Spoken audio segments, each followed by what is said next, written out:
બાજુ લુક રાખજો. ઓકે, સૌથી પહેલા તમારું નામ અને હોદ્દો બતાવી દેશો. મુકેશ પારીખ, પ્રમુખ ગ્રાહક સુરક્ષા અને પગલાં સમિતિ અને મહામંત્રી જન આંદોલન. મુકેશભાઈ, આજે પીડીએસ સિસ્ટમને લઈને કેટલાક સવાલો ઊભા થઈ રહ્યા છે, એને અનુલક્ષીને તમારી શું માંગ છે, તમે શું આંદોલન કરવાનું? પીડીએસ સિસ્ટમ જાહેર વિતરણ વ્યવસ્થા લઈને અમે ખૂબ ચિંતિત છે. ગરીબ ગ્રાહકોનો હક સરકાર મારી રહી છે. કેન્દ્રના ગ્રાહક બાબતના મંત્રી રામવિલાસ પાસવાનને અમે અનેક રજૂઆત કરી છે. માનનીય મંત્રી શ્રી મગરના આંસુ સારે જે ખોટી ચિંતાઓ કરે છે. કેન્દ્ર સરકારે પુરવઠો વધારે, કેરોસીનનો પૂરતો પુરવઠો ગુજરાતને મળે, ઘઉં ચોખાને મળે. કેન્દ્ર સરકારે બી 75% 80% પુરવઠો આપ્યો છે, પણ ગરીબોને રેશન કાર્ડ ઉપર અનાજ મળતું નથી.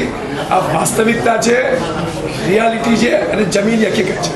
તમે જે આંદોલન કરવાનું છે, ક્યારથી કરવાનું છે ને એમાં તમારી શું માંગ રહેશે? અમદાવાદ શહેરમાં ફૂડ કંટ્રોલરની કચેરી લાલ દરવાજા અપના બજાર સ્થિતમાં અમે તારીખ 17મી તારીખે બપોરના 12 થી 1:30 વાગ્યા સુધી ઉગ્ર દેખાવાનું આંદોલન કરીશું. ફૂડ કંટ્રોલરને આવેદનપત્ર આપીશું, જે ગુજરાત સરકારના ભૂપેન્દ્રસિંહ ચુડાસમા જે અન્ન નાગરિક પુરવઠા અને ગ્રાહક બાબતના મંત્રી છે, એમને ગુજરાતના રેશન કાર્ડના 80 લાખ રેશન કાર્ડ હોલ્ડરો, જેમાં APL, BPL, અંત્યોદય બધાનો સમાવેશ થાય છે, એ બધાને મળવાપાત્ર અનાજ, કેરોસીન, ચોખા, ઘઉં આ બધું મળે એ માટેની અમારી માંગણી છે. આમાં પારદર્શિતા રહેવી જોઈએ. ગુજરાતમાં કમનસીબી છે કે સરકારનું તંત્ર બેફામ ભ્રષ્ટાચારને કાબૂમાં લાવવા નિષ્ફળ નીવડ્યું છે. 200-500 રૂપિયા આપવું તો આનંદીબેન પટેલનું રેશન કાર્ડ અમે કરી શકીએ. Bogus ration card, barcoded ration card ઉપર ના અનેક સમસ્યાઓ છે. ગ્રાહકોને અનાજ મળતું નથી અને આ ઘઉં 2 રૂપિયા કિલોના ઘઉં, 2 રૂપિયા કિલોના ઘઉં ફ્લોર મિલોને પહોંચી જાય છે. કેરોસીન 8 રૂપિયાવાળું કેરોસીન 50 રૂપિયા લીટર વેચાય છે.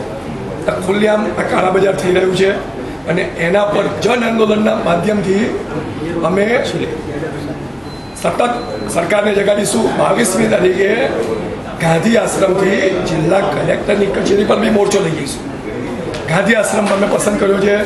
વિશાળ મોરચો, ત્યાં national federation of trade unions and એસોસિએશનના તમામ કર્મચારી મંડળો, જે કર્મચારી મંડળો પોતાના વર્ગીય માટે લડત આપે છે, એમને પણ જન આંદોલનને સમર્થન આપે છે. આ નોંધપાત્ર હકીકત છે. સરકારી કર્મચારી મંડળો, અર્ધ સરકારી કર્મચારી મંડળો, અસંગઠિત કર્મચારીઓ પણ પ્રજાના પ્રશ્નોની વાચા આપવા માટે ભેગા થયા છે, એક થયા છે. અને આ સંગઠન દ્વારા 22મી તારીખે જિલ્લા કલેક્ટરની કચેરી પર વિશાળ મોરચો અને અસરકારક ઉગ્ર દેખાવો ક્યાંક પ્રજાની લાગણીને વાચા આપવામાં આવશે. મુખ્યમંત્રીને ત્યારબાદ આવેદનપત્ર મોકલીશું અને અમારા આંદોલનના કાર્યક્રમો તબક્કાવાર જાહેરાત કરવામાં આવશે. ઓકે.